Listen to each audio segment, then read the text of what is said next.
Hi Edith, welcome back to Studio B here at Edith's Quilts. Let's just jump right into it. What are you going to talk about today? Puzzle quilts. Not puzzle piece quilts, but puzzle quilts actually. It's more of a, I'm not sure, but I can show you. It's called a quilting method, I assume? Yeah. And instead of having specific block sizes and sashing to make those block sizes be specific for the T-shirt quilt, what we're going to do is piece the pieces of the T-shirts together without any type of sashing, and they're not going to all match up in size. Because as we saw on the last video, there's multiple different sizes in this stack of T-shirts here. So what I have is actually a placemat that I made that is a type of puzzle quilt. And what I did was cut these, and these are all scraps. None of this was fresh half yard, quarter yard, whatever of fabric. These were all scraps from other things that we have made. And what I did was cut this and piece this together so that you're seeing the back of it where all different sizes, all different shapes. You start in the middle and you start with one square and you sew pieces together. Now in this instance, I started here, and because I have a long piece here, I had to add a piece this way before I could add a long piece this way. So that's going to be the same situation with the T-shirt quilt. And then when you've cut out this particular thing as a pumpkin pattern. Placemats. And this, what I did was pieced it all together into one fabric and then cut the pattern out for the pumpkins. Well, in the T-shirt quilt, we're not going to cut anything. We're just going to piece it all together. But it's this type of piecing that you're going to have to do. And you're going to have different squares, different things, rectangles. We're not going to have any round things on any of this, on any of the T-shirts. But so for instance, with the St. Martin shirt, it's a small rectangle. We could probably do it as a square, but that might put too much blue on the top and on the bottom. It's going to kind of depend. It's going to start off as a very large square, but anyway, you would take this, and let's say we were going to lay it side of the aspen shirt because it's a big print. We're going to roll the aspen piece over a little bit here. If we lay it right here side of this on the aspen, if we started with the aspen as the center and we laid the St. Martin, that's a little... You got all this down here, so you're going to have to link St. Martin with something else. Let's see here. What else can we use? Let's use Aruba. If we linked St. Martin, yep, that'll do, with Aruba, put it like this, and then added it to the aspen shirt. You see, you're almost to the bottom of the aspen shirt with the Aruba. Because here's the bottom of the Aruba, and we're going to give ourselves at least a ½ inch. And here's the bottom of the Aruba shirt, of the aspen shirt.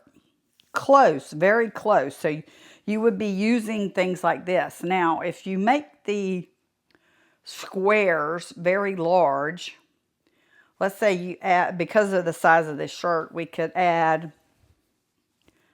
an inch, 2 inches, 2 inches on this side and 2 inches on this side.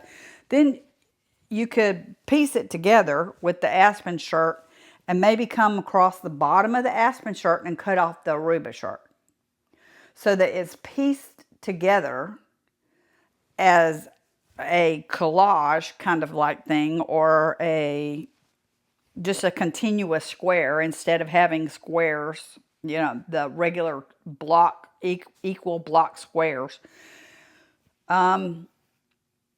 and piece it all together and sew it together, and it will come out to be a very large, fairly large quilt. We need to limit our size for her because she wants to only have a throw or something like a wall hanging. So I don't really want to get much bigger than a 50 by 60 at max. It may not even be that much. It may be 45 by something, so that she's got a throw size, a small throw size, but yet she can use it as a decorating type quilt. But you piece them and you piece the whole thing together. Now, we've cut these squares. When we've done this, we have cut these into squares, rectangles, whatever they're going to end up matching out, because this is not going to ever be a square. It's too large. It's too long this way for it to be the same width this way for a square. So we're going to have multiple different sizes here, and they've already had their sizing put behind them.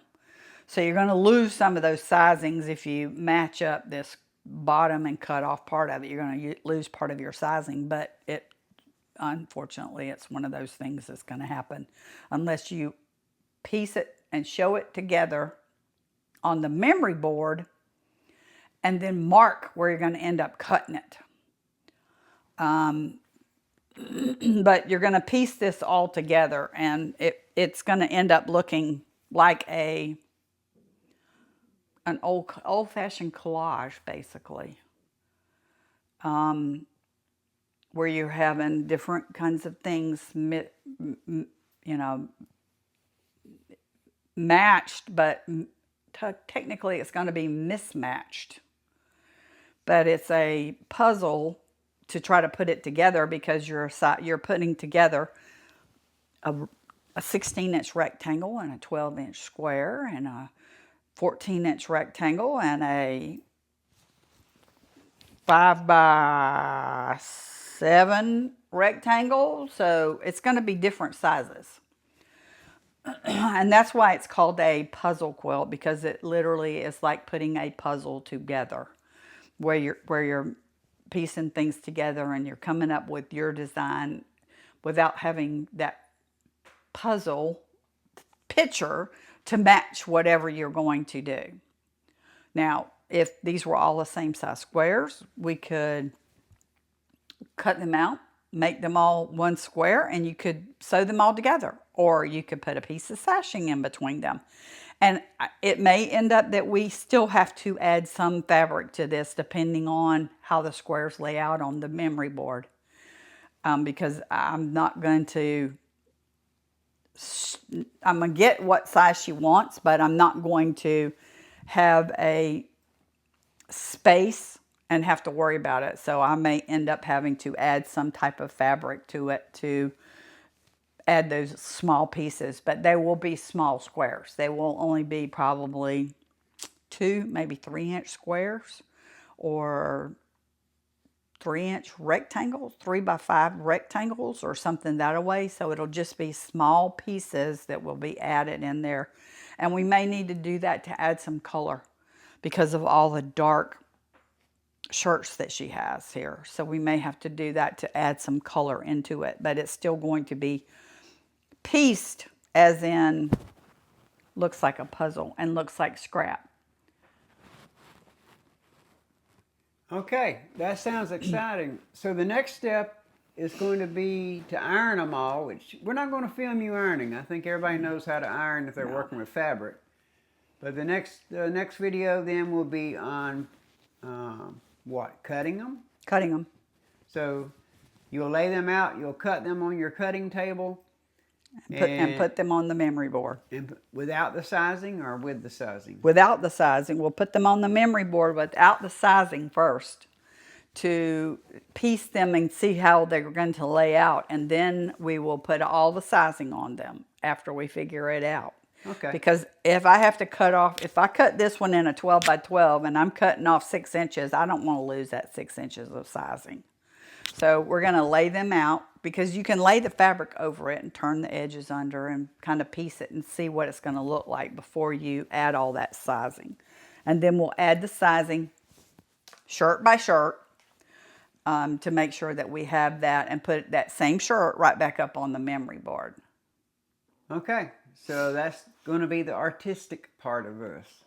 All right, well, thank you. Thank you for being in the Studio B today, and we're looking forward to that next video. And we're glad to see today, the audience can't see, but you're out of your cast. And so you're going to be able to stand and iron today. So we're looking forward to that. All right, thank you very much. Everybody, please like and subscribe and comment. And we look forward to seeing you in the next video. Goodbye. Bye-bye.